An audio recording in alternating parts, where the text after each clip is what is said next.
Hi there. People ask me, can I represent myself in a family law case? Sure you can, but should you? I'm Jim Kraayeveld, founding attorney and lead attorney at Kraayeveld Family Law.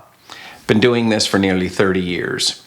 Michigan law allows you to represent yourself, but you might not want to. I was in court years ago. I'm there with my client. The other party looks over, sees that they're represented and that they were not, and asks the judge, Your Honor, may I represent myself? And the judge looked up and says, yes, ma'am, you have the right to do surgery on yourself. But once the blood starts flowing and you don't know how to fix it, you might want to hire an expert. Well, they asked for an adjournment. They got it. They hired an attorney. We settled the next week.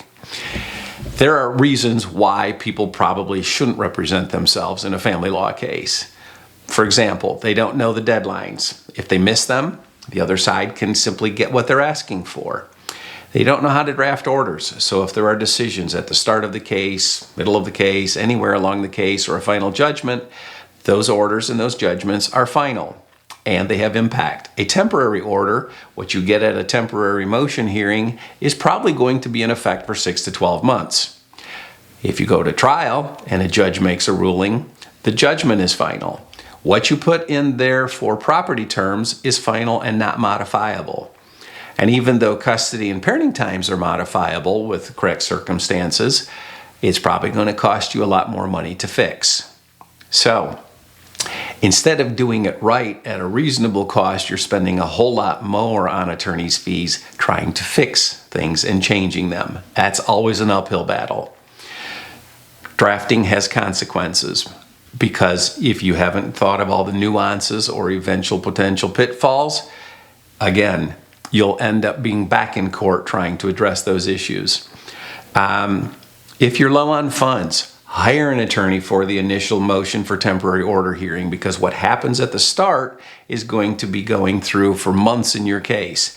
Hire an attorney to do discovery, to at least obtain all the evidence that you need. Hire an attorney for limited scope for purposes of mediation. You take all of your evidence and your witnesses that you know you have, and you try to settle your case.